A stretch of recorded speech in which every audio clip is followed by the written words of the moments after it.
This broadcast is live. One sec.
Welcome everyone. Welcome to Soul Focus. It's written up in the corner. I was going to remember what show I'm on today. And I have my lovely guest, Lisa Drury. She is a geomancer and does absolutely everything. I'm sure she'll tell us about it. Who's your special friend that you've got with us? We've got today, Georgie Lisa? with us today. Oh, Georgie hello. Nicola. So hello, say George. hello. Hello, Georgie. Is he saying hello? Well, no, he won't. Okay, he's been a bit shy. Yeah. Okay. Yeah. Well, welcome tonight, Lisa. Why don't you tell us a bit, tell the audience a bit about yourself and what you do? Okay. Well, I've been doing geomancy now. Hang on, Georgie. I've been doing geomancy for over 30 years. I started to embroider a cloth over 30 years ago that ended up to be a medicine wheel. I didn't even know that's what I was making in the beginning. And Yep. I was just really intuitively guided by my spirits to actually start to cast crystals onto that cloth. And I called the crystals my runes because they're used for divination. And it's pretty amazing to be doing something for this long that actually nobody taught me how to do, and it was all just intuitively guided. Yeah, so I'm pretty excited about it, Brooke. So you've been doing this for 30 years. Tell us about how you got into your spiritual walk. I'd say that as a young person, I knew there was always something different about me. My sister wrote a poem, I think I was about 16 and she might have been about 13. And it was sort of like how when I was born, they broke the mold. That was sort of a nice way to put that. I was a bit different, a bit out there. And that's always a good thing.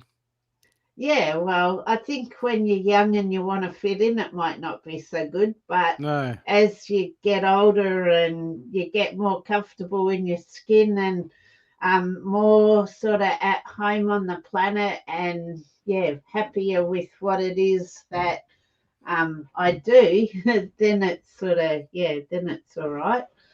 Yeah.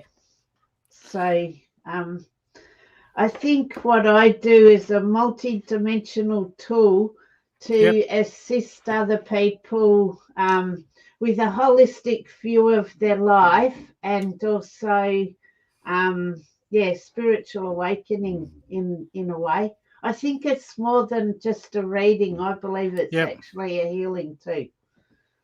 Okay. Deep soul healing, yeah. So how when you started working out geomancing, how did you sort of stumble into that? when back in the 1980s, all of the books that you could get on spiritual studies, understandings, they were all from the Northern Hemisphere. Yep. And so I used to have to transpose, like the fire, they would say was in the south, but we actually looked to the north, which is this away. Yep. We look to the north for our equator, and that's where the sun is in our sky. So yep. Fire and earth basically needed to be swapped in all of my readings, and it was just doing my head in. I'd have to stop and think. And so I just decided to actually embroider a cloth to show me the directions. Yeah. Yeah, I guess because if the direction's important on your ruins, that if you're in an unfamiliar place, you'd be like, which way is it again? Which way is it again? Yeah. So can I show you? Yeah. I'll just swap the camera and hang on. I'll get back. Hang on, sorry. George, are you the production assistant? Are you helping? Not really. He really doesn't help at all. Okay, so. Oh, wow. This is a cloth that I actually embroidered over 33 years ago in the late 1980s, actually. Yep. And as you can see, the north has got the element of fire. The south, if I just put that down a little bit, you can see it's earth. Yep. Oh, it was actually better set up a minute ago. Oh, well. Yeah. Sorry. Yeah. So north earth, and we've got water. Yeah, which is in the west. West. And perfect for Adelaide, isn't it? Because our western the way the sun sets is the west. So and then you can excuse me, see the east, and then you got the sun and the moon rising in the east, and that represents air. Did you base that off anything, or did you just come up with that and that medicine wheel, or was it something you were studying at the time? No, it wasn't something I was studying. It really did just happen.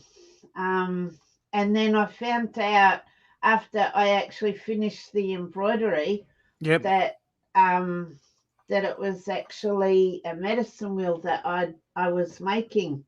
And then as soon as I found out that it was a medicine wheel and it was Native American, that sort of blew me out. Georgie likes threads. I bet he does. He just hangs off of them like bungee cords. So the Native Americans, they say that the medicine wheel just doesn't look to the four directions, but actually Mother Earth, Father Sky, and Great Spirit is sort of included within the medicine wheel. So the Great Spirit is to the center of the cloth. Father Sky is a transitional period, and then the Mother Earth is the outside ring of the cloth. And so straight away, it wasn't flat and two-dimensional. It became a pyramid straight away. As soon as I read that, so I actually see that cloth in 3 dimensions with the center pulled up. And so when I'm doing a reading, that's sort of how I look at the patterns of the runes that are cast upon it. So you're the only person that reads this way?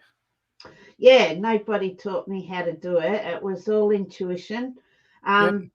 I think geomancy was one of the 7 forbidden arts in the Dark Ages, and I believe it was probably one of the most common as well. Yep. And so I think I have been gifted to bring back ancient knowledge. Yeah. Awesome.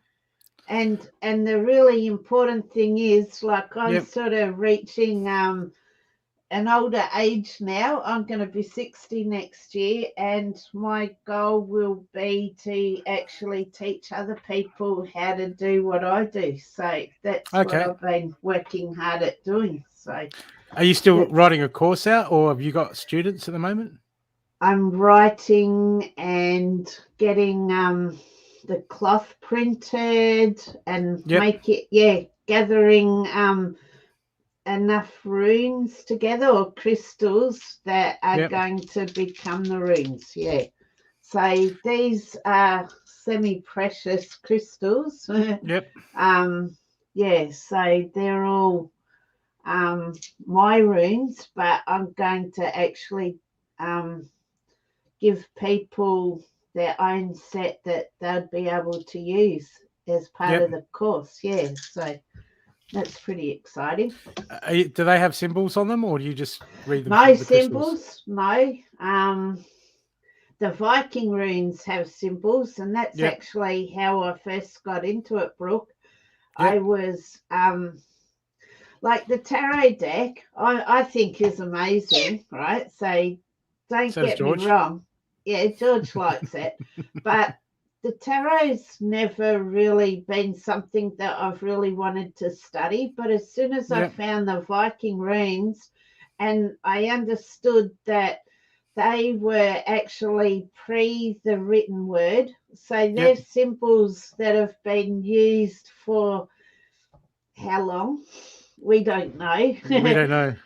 And they're from the Northern Hemisphere, the Vikings. So it's pretty amazing to think that those symbols that made the runes were actually, like, for instance, radio.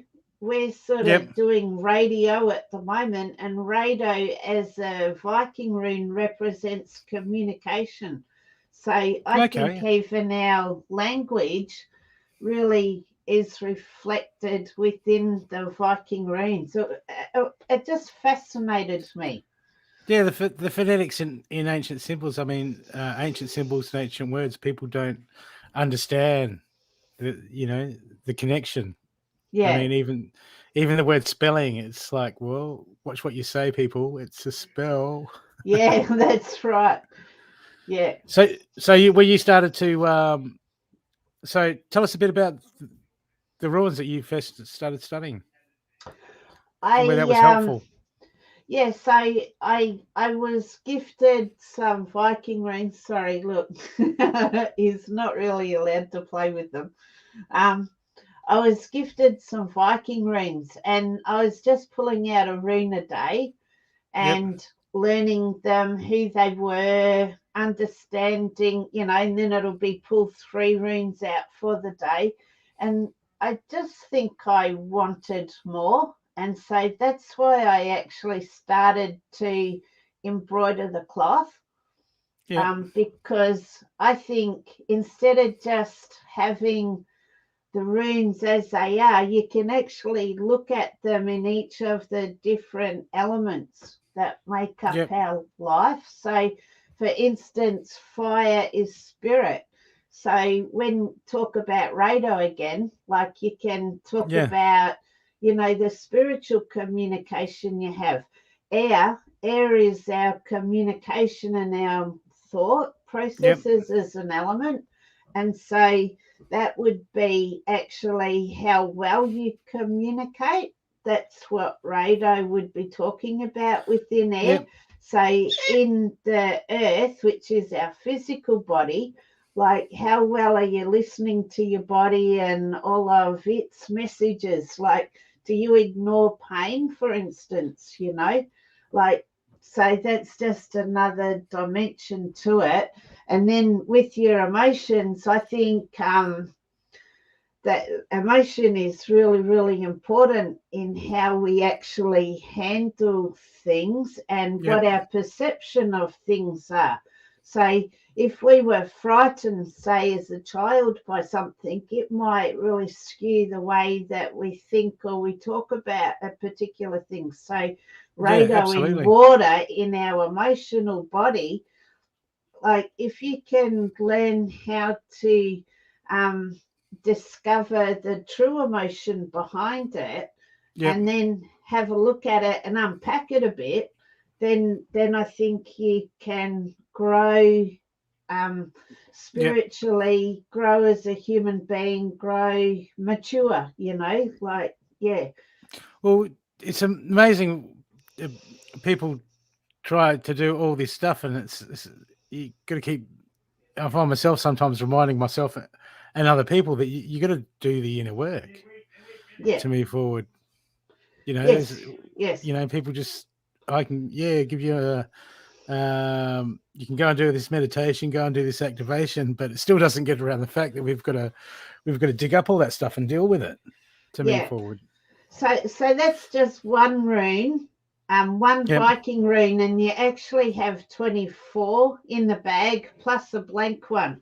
And there's a great debate whether that should actually be there or not, because that's the unknowable, or Odin they call it, who was the god that actually brought the Viking runes into the planet.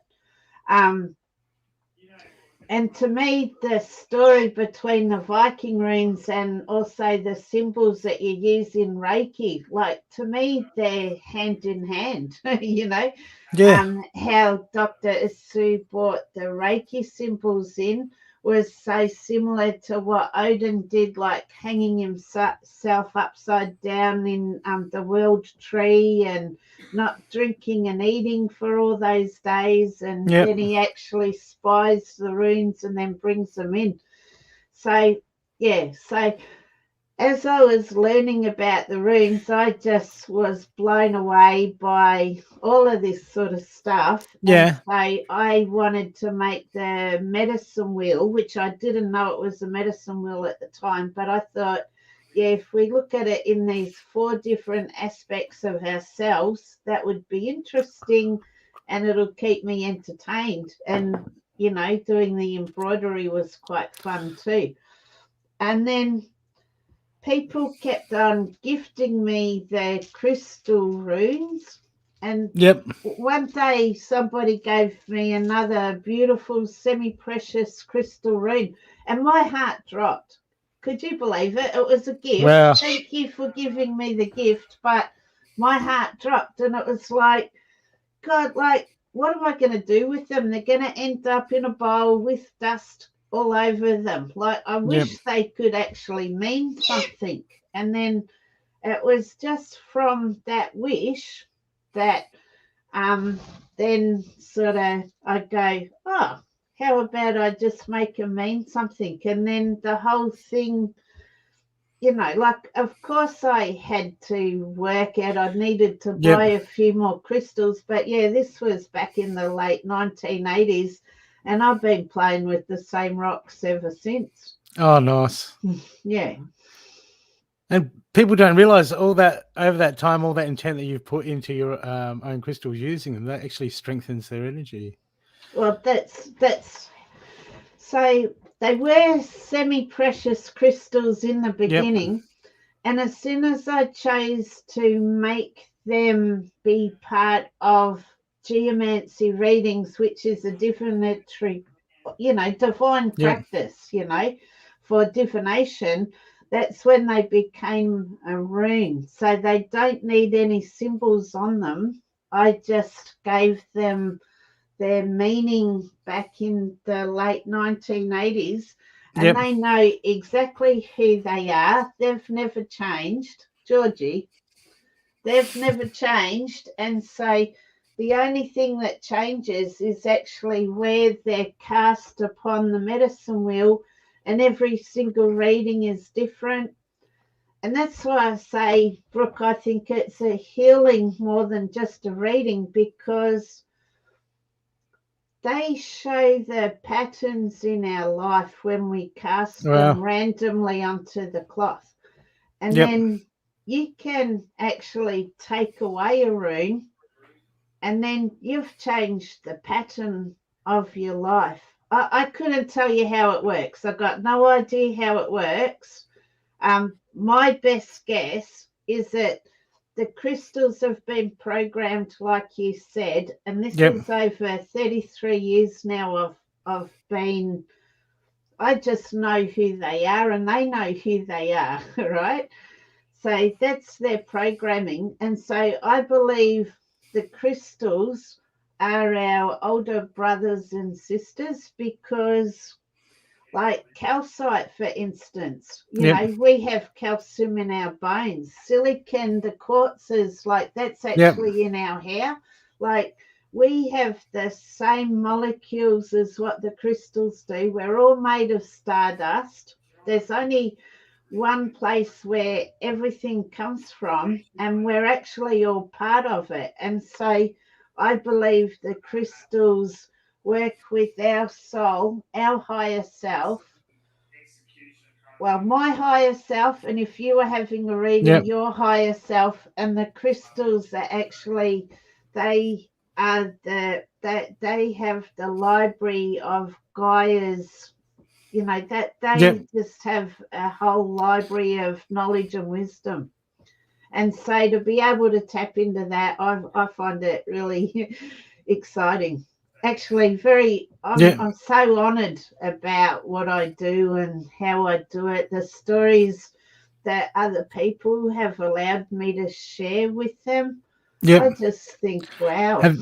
Without using names, have you got any stories that you've had from other people that you'd like to share? Yeah, sure. Go ahead. Back in the 1990s, say the early 1990s, a friend of mine, she actually taught me how to ride a motorbike. She knows who she is, right? She came to me and she said, my friend wants to get married, but she's worried about the children. And she asked me if I'd take my runes down. It was Lakes Entrance down in Victoria. So no worries. That's a good day out, you know, like it was a good ride and it was great to get down there.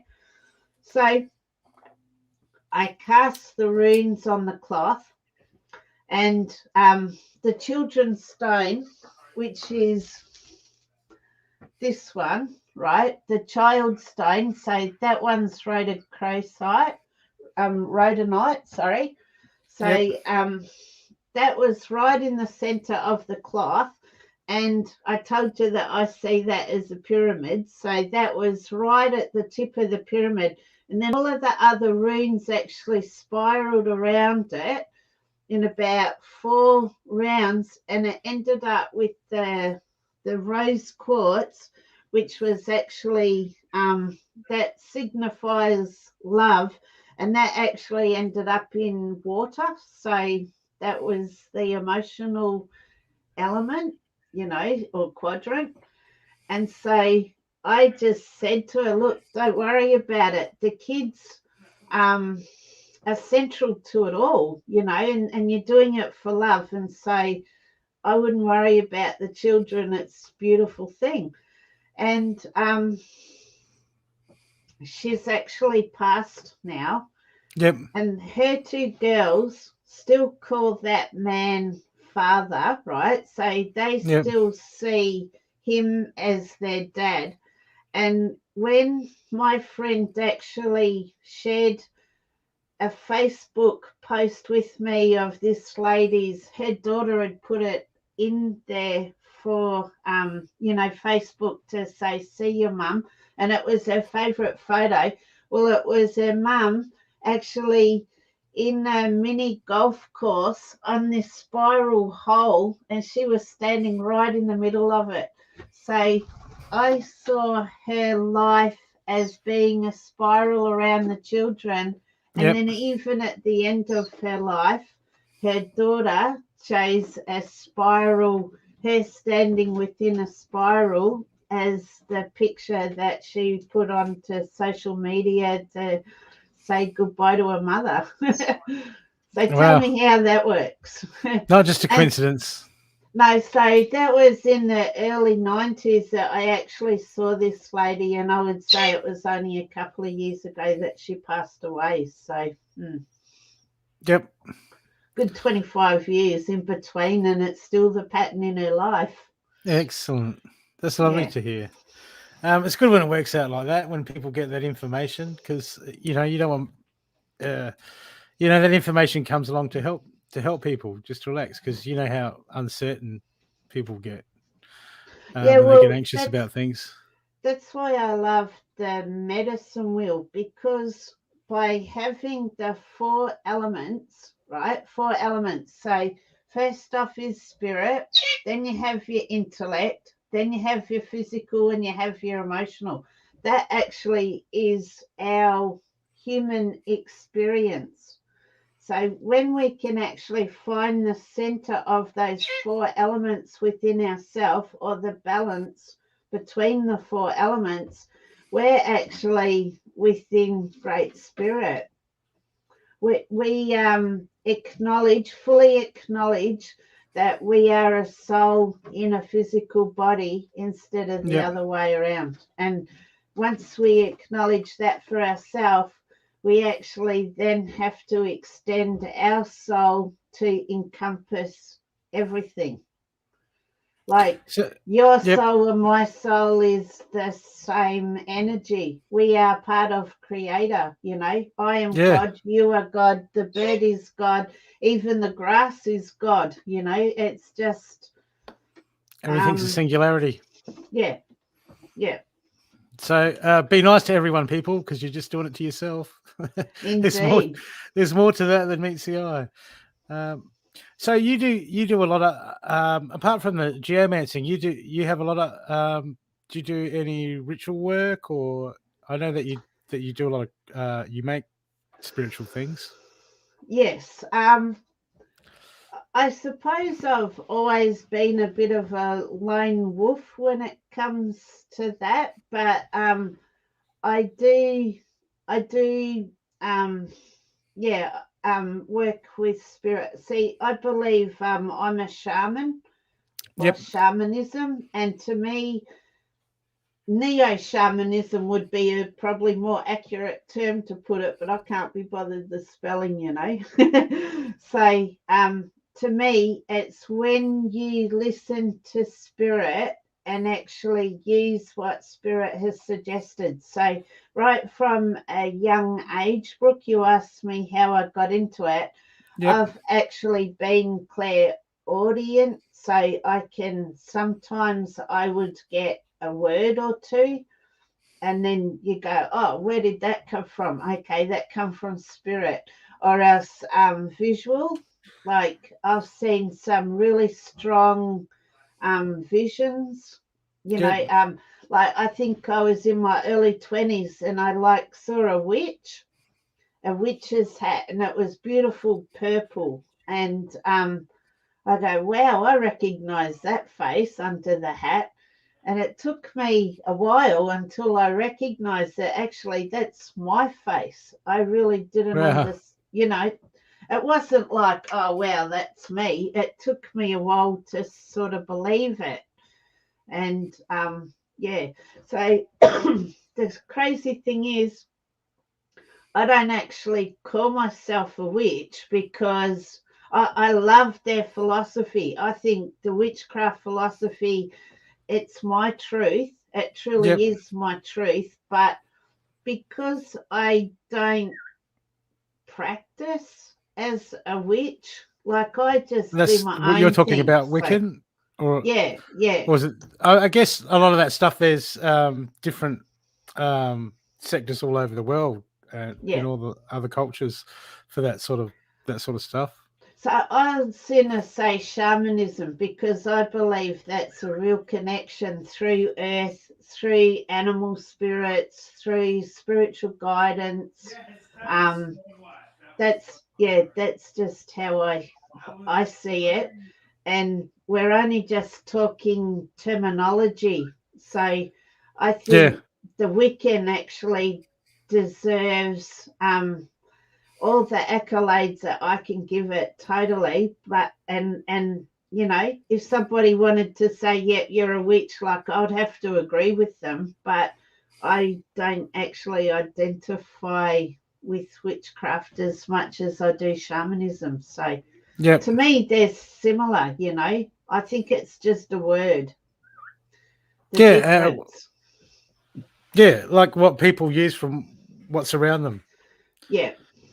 I mean, I do a lot of things where I use a mixture of everything I've learned, because I'll study a lot of different modalities, and I'll just sort of create my own freestyle out of that with whatever I learn. Which, you know, it's like you just learn, and whatever your intuition tells you to do, you just go with that. And that to me is shamanism, and that's exactly what I do too. Yeah. And it's amazing, like, and because I've got other friends that do the same thing, and they're like, "My God, how did I do this? I didn't know how to do this, and suddenly I'm doing this." And it's like it all comes together, and it's just, you know, you're like, well, where did that come from? But obviously, it's your intuition because you're just sort of, you know, connecting in. Yeah. Well, see, to me, this is where we talk about soul again. If soul, definition of soul is like God trying to experience themselves, you know, or spirit or great spirit, it doesn't matter. It's again, terminology is difficult.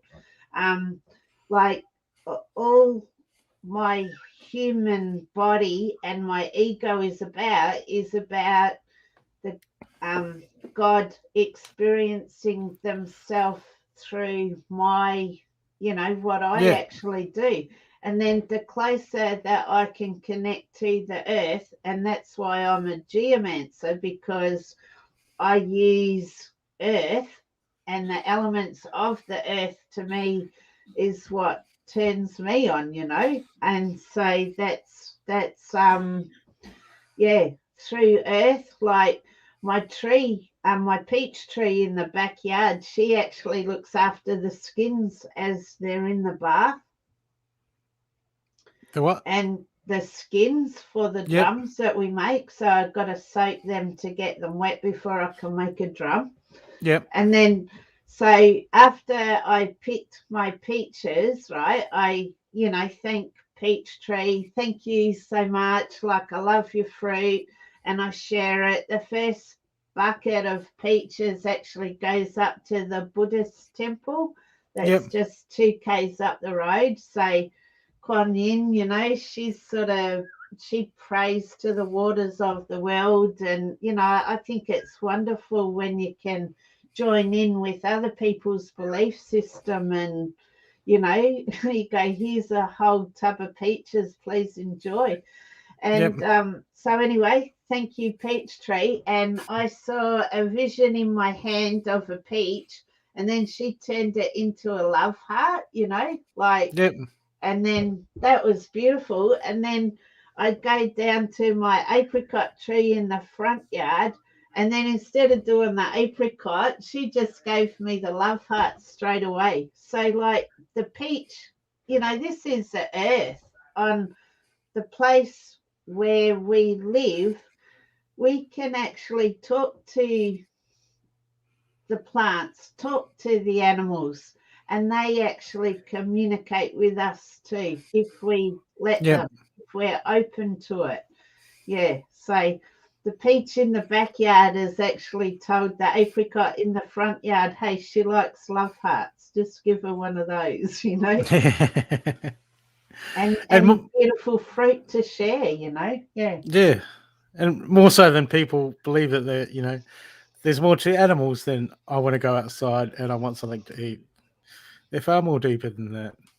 Oh, they're so much closer to spirit than what we are, because we have our early conditioning, we have our emotional body, like, you know, a lot of us, and I think especially people that are spiritual awakening, I believe that we get hurt quite young, so that we learn how strong we are, so that then as you get older and learn more, you go, wow, that's nothing compared to what I've already been through.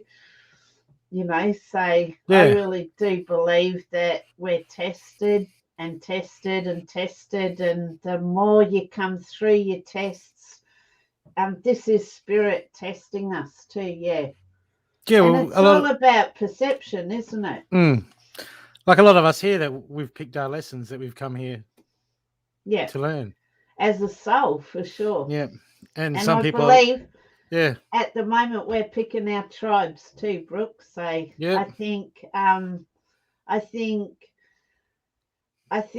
from the late 1980s, when I first started to really believe in a spiritual journey and wanting to awaken spiritually and learn from the Viking runes and go, wow, what happens if I talk to crystals? I wonder if they'll talk back, sort of thing, you know.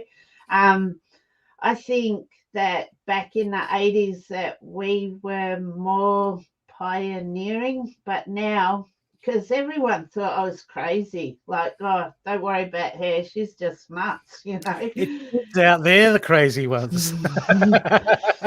We're the normal ones. It's a bit hard to see, isn't it? Yeah. So you make drums, and so what do you do? What do you use the drums for? Okay, so you could imagine using the medicine wheel. Then I've got about 20, 24, 25 crystals that I cast.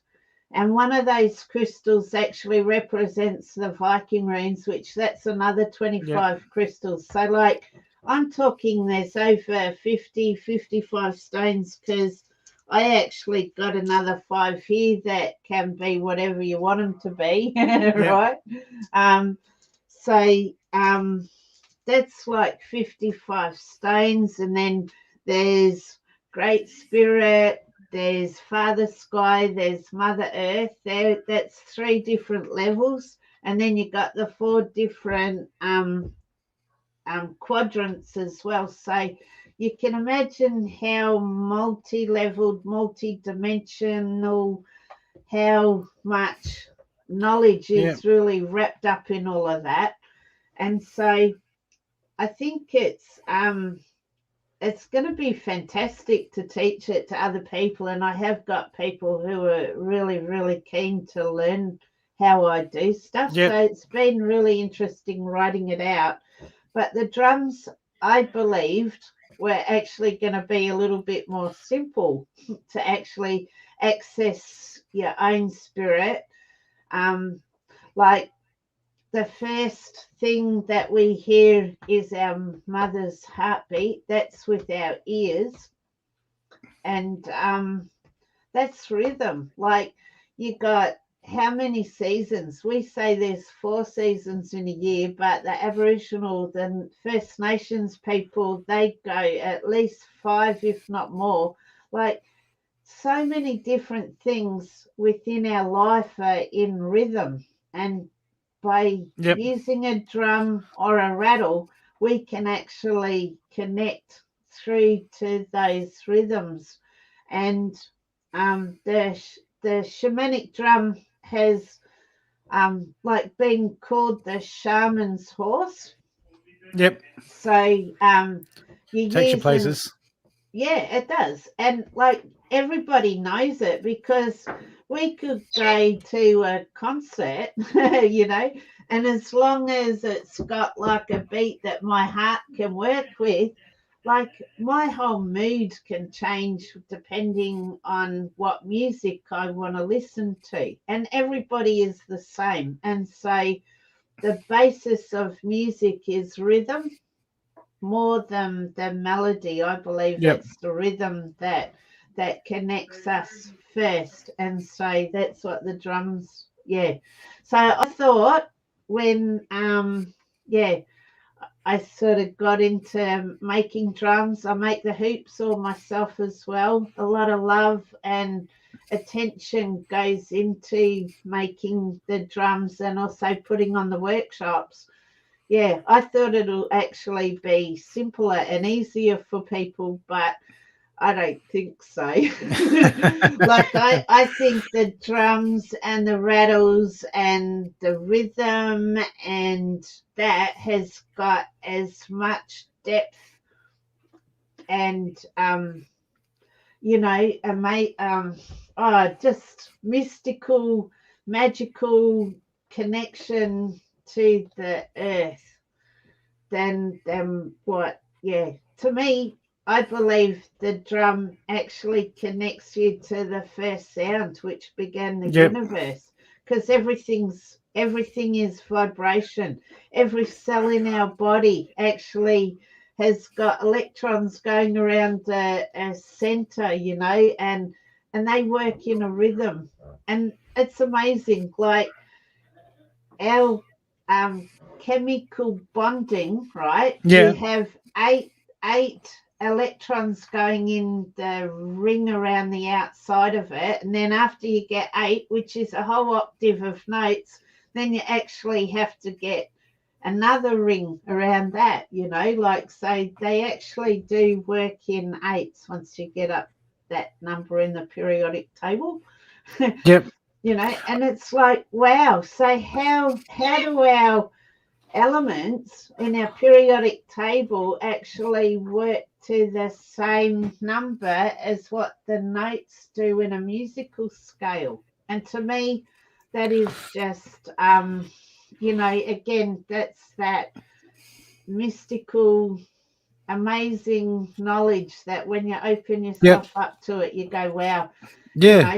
This like it all lines up, like thing. sacred geometry and all that. It's just absolutely, you just can't believe when you start seeing some of this the correlations stuff. between everything, the connection between everything. And so initially I thought the drums would actually be an easier way for people to connect to the center of Gaia. But actually, I think the drum has as much mystical knowledge as what geomancy does. So, yeah. And the most amazing thing, Brooke, is that they're both infinite. I can throw an infinite number of readings on my cloth and it'll be different. And the drum also has the potential to have infinite, like I could sit here play 24/7 on my drum if I could, like I need to sleep and eat and garden and make hoops. But you know what I mean? There's just there's no limits to either of the modalities that I've really chosen to sink my teeth into. I remember when I came down to the fair and saw you with your drum, that when you started playing the drum, that just went straight through my soul. I felt my crown go bzzz, and I'm like, yeah, this is nice. This is very nice. And you've got a workshop coming up, you were saying. I do on the 11th of December. So that's coming into to Selleck's Beach. Yep, 11th. So that's not this weekend, but next weekend. And that's actually booked out. But then I'm going to do one in the 19th of January. I've actually set up another one, which will be a Wednesday. Yep, put me down for that one. Put me in. Oh, fantastic. Yeah, no, that's great. And I just think they're just beautiful. Yeah, so that one's sort of a 5. So it's got 5 handles, and then so that's the 5 is the change maker. Like 5 as a number helps you actually bring change in. And then the 4 also, that actually is more for stability. And I think we need some people to hold space at the moment so that other ones of us can actually grow and change what we need to change. So, And then I've been making dream catcher drums as well, like that look like the stars, and they're quite beautiful. Yeah, and they're good because you actually just rest the center. You rest the drum on your hand, and it's really easy to hold. So, the last ones that I've done have been for an elderly couple, and the lady's got rheumatoid arthritis, and so she can't actually hold her handles so much. So that's why, that was really nice to do that for her, and she says it's really comfortable. So, and then rattles as well, because whatever you can do with the drum, you actually can do with the rattle as well. So the rattle again has the 4 elements, like that. Earth is the skin that you make the rattle out of, that I make the rattle out of, and then the female part is the head of the rattle, and then you actually insert the male, which is the stick, into the head of the rattle. So the connection, when you make the rattle, it's like you're balancing the male and the female. Masculine and the feminine. Yep. And so that's like a sacred marriage, if you will. And then you fill the rattle with seeds. So that sort of brings, the, new into it. And also I like to bring some of the wisdom of our crystals into it as well. And herbs and other things. You would understand what goes into making things like sacred things. A lot. Yeah. So it's just, the way that you feel when you're sewing it up and you go, oh, well, we could go down this direction and blah, blah, blah. And so that's how the rattle comes to be. And then when you so that's the earth, because it's made with animal rawhide and wood from, I see it's the world tree, because all trees are connected. And then the seeds of life. And then when you actually shake the rattle, you can feel the air. So that's the element of air in it. The sound of a rattle is more like the sound of water. So that's where the water comes in, and then the friction of the stones and the seeds within it is like fire. And so to me, it's got all of the elements. And when you shake your rattle, you sort of just use the rattle as a wand. You can use it as a wand. So you actually put your prayers basically, or extend your soul through it. I don't know how to. Talking about this stuff is a bit difficult. Hey, Brooke. Yeah, well, that's it. It's people are like, well, what do you do when you do that? And I'm like, I don't know. I just do it. Yeah. I can feel it. I mean, there's a lot of stuff that people want to get taught to do everything, but it's like through doing your own stuff that you develop into your own style. Indeed. And that's why I think it's so beautiful to watch other people actually make their own shamanic tools. And that's, I've followed my heart, my intuition, and I haven't really cared or mattered that people think I'm nuts, crazy, like, how do you talk to stones? They didn't believe I could do it. And yet 33 years later, I've told you one story. I have so many stories that I could tell you all of the different readings that I've done. Like, I don't know. Like, I suppose the sad one not so long ago was a lady, her child stone. I said, I think he's very, very lonely. And you can tell if, Mars, I use all the planets. They're all stone, part of my runes. So Mars usually means a masculine energy and Venus a feminine energy to me. Yep. So I knew it was a boy. I'm going, I think your son is very lonely. And I could see somebody was within the center, Great Spirit. I think they're really, really missing this person. And then she told me that his twin had actually committed suicide, like how does a reading, how do you know this stuff?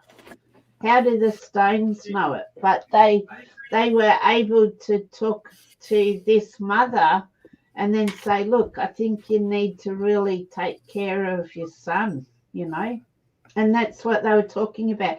Other people they love talking to, Brooke, is people who are about to have a baby, like they're in the family way.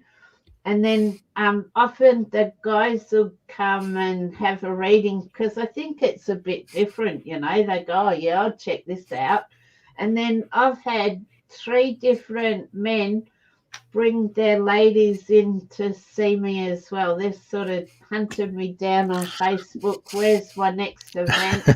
And they've actually brought their ladies in. And the runes seem to absolutely love it, So they're really about helping people to become the best team possible for bringing in a child. Yeah. Absolutely. That's what it should be about. That's it. I mean, the bloke's probably going, oh, well, she picked all my faults, so I'll bring the missus in. And Because if I tell her, she'll hit me. They're just, I've really skewed my runes to be spirit, what spirit talks to you about. Because I have a moonstone, which is your intuition, what you were born with. I have a spirit guide. I have a soul stone, and so past, present, future. I've got a bloodstone, which is whatever quadrant it lands in is really what the most important quadrant is. That's what this reading is about. Yeah. Did you said before that you were interested in doing a sample reading tonight? Yeah, sure. Are you interested? Absolutely. All right. So I'm going to flip this back. Okay. So I'll do it for you, Brooke. So do you actually have any questions at all? Because what I've got here is 5 stones that can be representing whatever you want them to be. And these ones are all mine. And I'm going to try to... A question.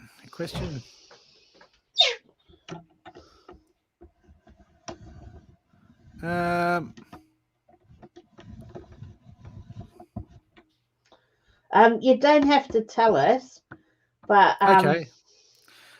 Yep. Oh, good. Then I can think of just one. What I'm thinking, people. Yep. So this one here is cherry white. This one can give you a yes or a no. It's a purple. Then this is beautiful Gaia stone.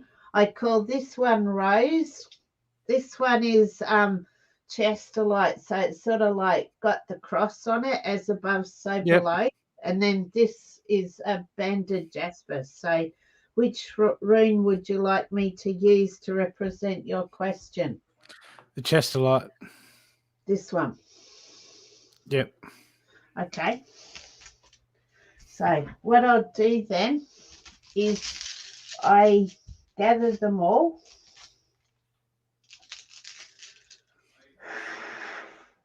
I breathe on them because our breath is sacred. And then I'll cast them.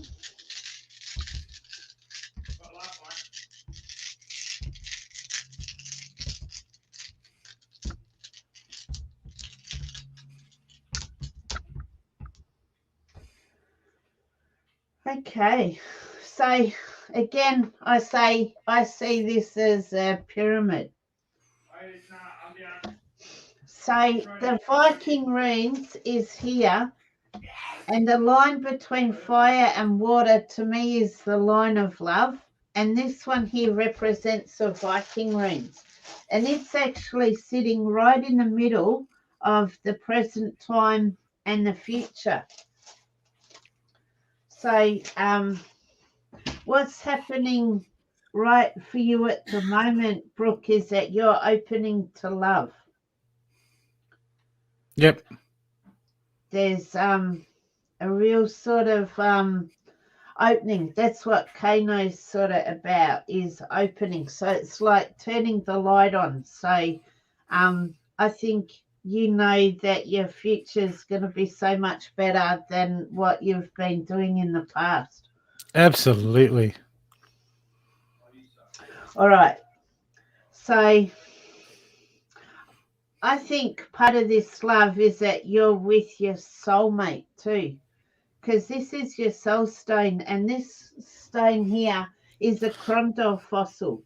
So this significant person in your life, it doesn't necessarily mean it's a relationship, but there's communication with somebody who is so close to your soul that you know they've actually been guided to you. This one here is your spirit guide. So your spirit guide and your soul say, yeah, we talk to this person. We know this person. Yep. They might be close to spirit, because the center to me is with great spirit. So they might not even be alive. They might be passed on. Does that make sense to you, Brooke? Yeah. Yep. All right. So this stone here, Earth of Earth, is the dirtiest you can get your hands. So you've actually done a lot of learning about how to live on the planet. Actually, there's been a lot of lessons for you to learn on the planet. I think you have a real passionate heart. This is Mars, and then this is the bloodstone that I was talking about, that was representing the whole reading. And so I think the whole reading is about your physical self, and actually it's actually more about your masculinity. And there's a communication, like this is a problem, concern. So I think I think you have a bit of trouble sort of talking. It's about communication. I think it's hard. Yeah. I think it's harder in a way for men at the moment on our planet, even though because men aren't used to talking. Women do, but men actually don't. It's like, be a man, like I think there's a lot of stuff that you guys have actually been through that has really shut down your ability to communicate. Really, really heartfelt stuff. So your intuition is spot on. So that's right with fire of earth. So fire of earth is the time that you spend with your spirit in your day-to-day life. And so you're having your intuition on fire of earth. I think I think that you're really learning how to get okay, let's go into water now. So this is social earth.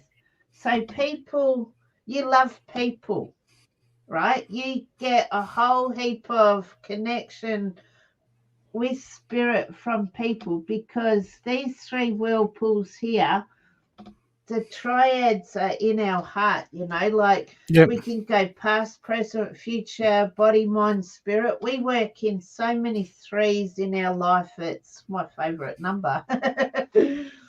So this is social earth here. So I think you get a lot from other people, But this one here is Uranus. So there's a great amount of change from the past. I believe that you're actually seeing love to a different depth, especially knowing that Kano's here on the line of love.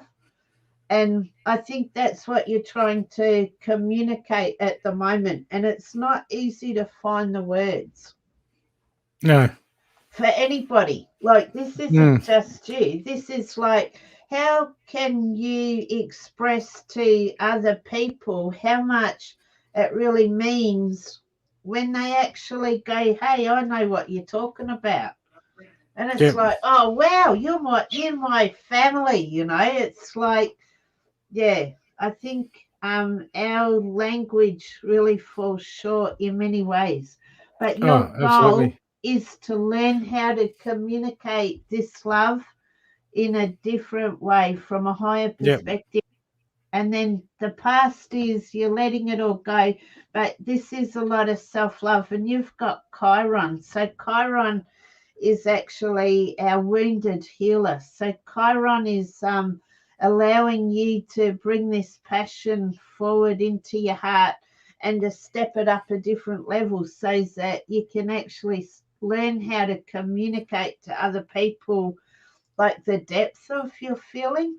See, Chiron, I believe, is an asteroid outside of Saturn, but I believe Chiron to be like the troll that lives under the bridge in fairy tales. So, you know, you're walking along the path and then all of a sudden you take one step onto the bridge and then this troll goes, hey, who's that traipsing on my bridge? Well, most people, they've like hit Saturn, they retreat, they go, hey, I'm not going over that. But if you can talk to Chiron, who to me is the wounded healer, Chiron is the king of divination, he's the king of herbalism. To me, Chiron is like our friend in humanity, but it's like you've got to have faith that if you've got faith in yourself that you can actually get there, Chiron wants to take you, right? Nice. It's not a passive sort of ride on the back of this half horse, half man. You've got to actually go, I'm prepared to believe. And this one here, Uranus, is the first planet that he'll take you to. And that is changing your belief system. This is your whole perception can change. And this is around love. And then Neptune comes along, right? And then, so not only do you change your whole perception, but you've got to change your feelings as well. And so that's Neptune's in fire. So that's really what's happening. I believe there's a great amount of ascension for you happening right now, Brooke, and it's huge. Right at the present time, you're actually seeing, wow, the way that I've seen love is just like grown exponentially, because this one here is Jupiter, and Jupiter's all about expansion. Yep.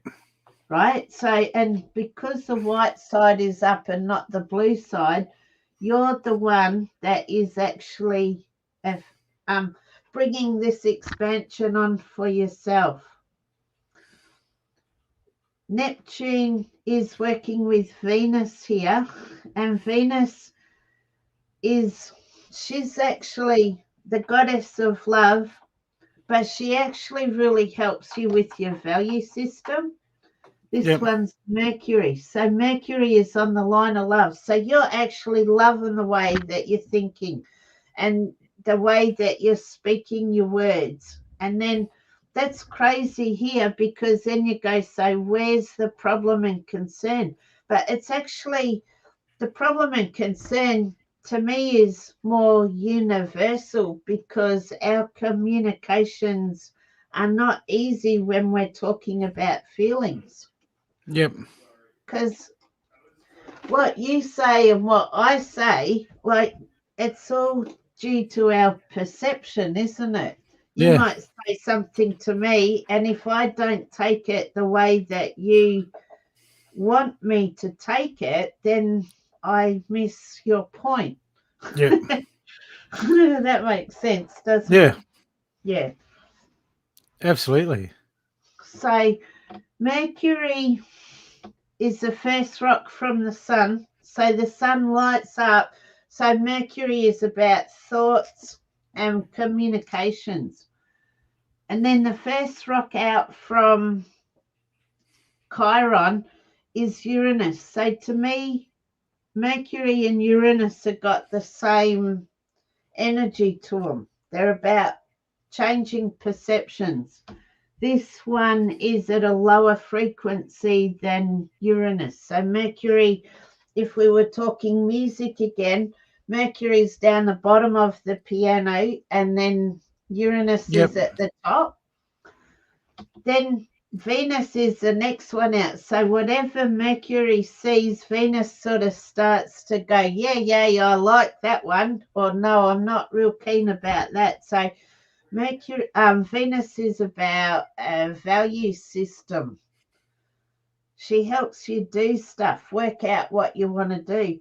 And then Neptune is the second rock out from the sun, just like from Chiron, just like Venus is. So these two, like this one's Venus down here and Neptune's up there, if it was a piano keyboard. So this one is at a lower vibration than that one.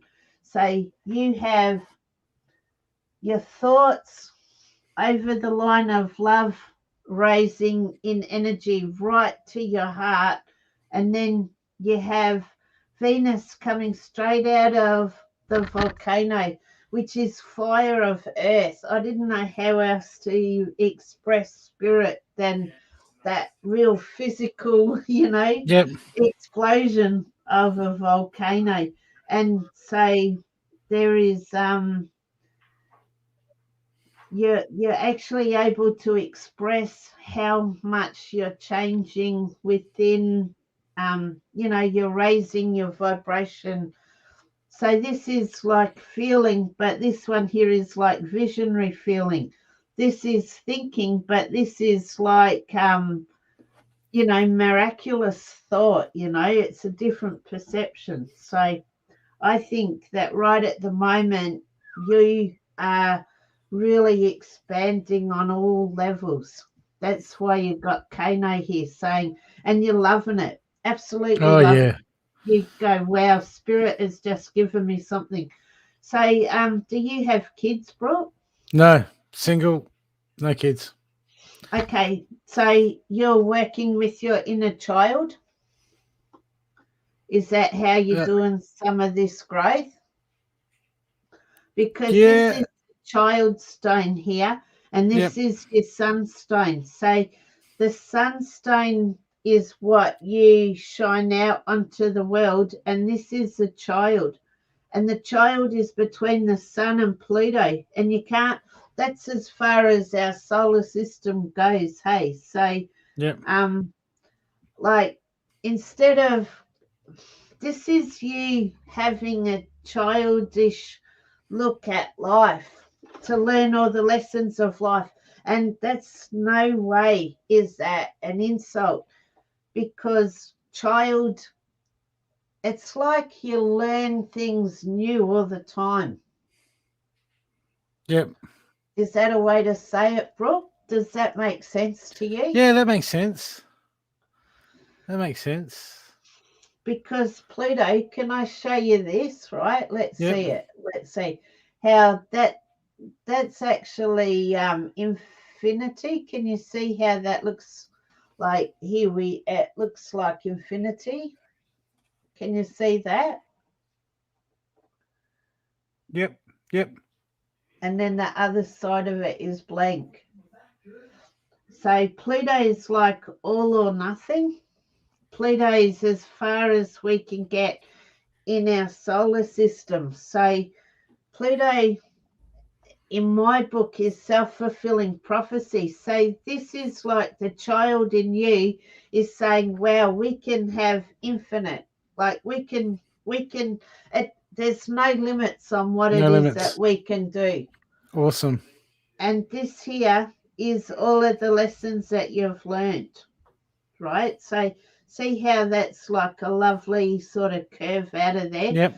So from your spirit, you have Venus, and Venus is going, hey, I know all of the bits about you, Brooke, that I love, right? She's in love with you. And then the child goes, hey, and look, we can do anything, be anything, go anywhere, and this is excitement within this. And because your knowledge is all in the sun, you know exactly what you know. There's no limits. Then this is the stone that you chose, and it's sitting right beside creativity. And so this is something to do with your spiritual. Look, I wouldn't be surprised if it wasn't about writing spells or something like that. And it's to give you clear direction about where it is that it's actually where you want to put your mind. So it's, yeah, I think it's recognition how close you are to spirit. And that's not just working with spirit within your heart. It's actually you're changing the whole way that you perceive love of spirit. And you're actually part of that change in perception is actually going, wow, that means I can actually use my mind to direct my thoughts or my words in this way.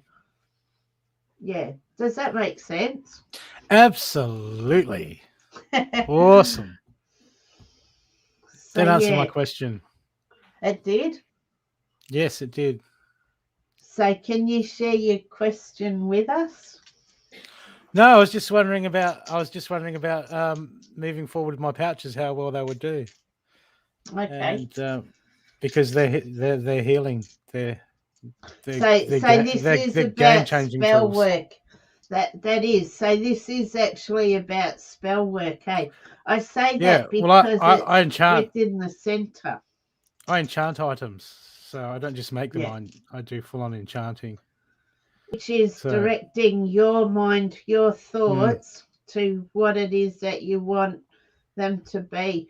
And have a look at this. This person here, I believe, is spirit with you. I believe they're in spirit. So you have a soul mate working with you in spirit, and your spiritual guide knows it, and you have great faith that your guides and your spirit and your helpers actually teach you the lessons in life that it is that you need to know.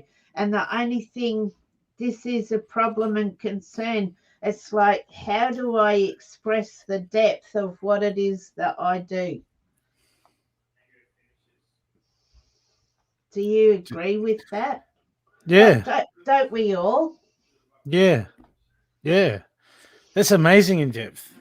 That's great. Yeah. that makes so much sense. That's just, my God, that was an awesome reading. That was brilliant. Thank you. Yeah. So I just pack them all up now, and I use the feather, the eagle feather, and I just ask Great Eagle to take all my prayers up to God, spirit, whatever you want to call. Again, it's just a word that actually that is, I find this all the time, because how do you actually talk about the connection that we all have to spirit? We all have access to this connection, but we just got to work through the elements to actually find that connection, which is right in the center here. And the hardest thing is to actually express it. So that's it. I'm going to come back to me. There you go. How's that? That's awesome. Wow. Now, can you do those readings online for people all over the world? Like that? Yep. Furthest I've done so far is Kuala Lumpur. So that's in Malaysia. So yeah. And again, I believe the stones are working. They work with your higher self and my higher self and the cloth, and they just, I don't know how they make a connection online, but I know they do, because Oh yeah, you know that reading was for you. Yeah, that was absolutely. Even the stone that I picked out, that was exactly what I was thinking Your about. creativity. Yep. Yeah. No, And then you also know that you're opening in a great way to spirit right now. So from the present time to your future, you go, wow, I just know it's all going to open up for me. and I thought it was a coffee. Nah, yeah. So I think the geomancy is amazing, but I think drums and the rattles, and I just think, wow, let's help people make their own spiritual tools so that they can access their higher self in a holistic way. And that's exactly what the drum is too. The drum, that's like what they say, the shaman's horse. You can jump on this drum and beat it like at a fast pace. It doesn't have to be clever. It just needs to be at, like at a pace where you can actually just go into trance straight away. It's easy to do. Yep. If you allow yourself, and then if you're really like angry or something, like sort of give yourself a heartbeat. You can bring yourself back to your heart. You go, right, I'm going to calm down here, and just keep going until you go, okay, and then that sort of, you can change your own mood. You can heal yourself. I believe when you play the drum, shamanically, like as in present with the drum, that you actually get all of the cells in your body, all of the atoms to vibrate at the same, all of your whole body, like you can feel it in your aura, and so because you're exciting all of your cells, because sound goes everywhere, right? Yeah. Like nowhere sound can't go, so it actually comes into your body. And then if you need it in a physical way to heal, for instance, I hear the sound go a bit flat if somebody has like a physical injury, whereas it's amazing. Otherwise the sound of the drum is working within your aura, and I believe it connects you as a spiritual being to the center of Gaia. It connects you with everything. That is awesome. So people, if you want to get in contact and find out what Lisa's doing, all the show note in the show notes are all her contacts. If you're interested in making drums, or people, you don't realize how good that reading was. Get one. Seriously, get one. Contact Lisa and get one of those readings. That was just like next level spiritual. That was just so deep for me. That was just so spot on deep. That made so much sense. That was just brilliant. And I've never seen a reading like that before. That was amazing. Whatever you're charging, double it. Except not for people of this show. They get the normal rate, but anyone else. No, well, actually, I do try to keep it really reasonable. So I'm just moving my booking system to and my website is being upgraded right at the moment. And so I actually do readings online for $120 an hour, which I think is really good. And I do the same for when I'm actually at different events. I do half-hour readings at events for $60. So I try to keep it affordable for people, and the drums I try to keep their prices affordable as possible too. So, yeah. Yep. Yes. So, okay, thanks. www.geomancingthestone.com. Yeah, it's all in the show notes, people. So when you click on the links, doesn't matter where you're watching this, there's show notes for everywhere. Just look in the show notes and you can get in contact with Lisa. And if is George gone to bed now? He's actually here. Is he chilling? Yeah, look, hang on. I'll just get him. Come on.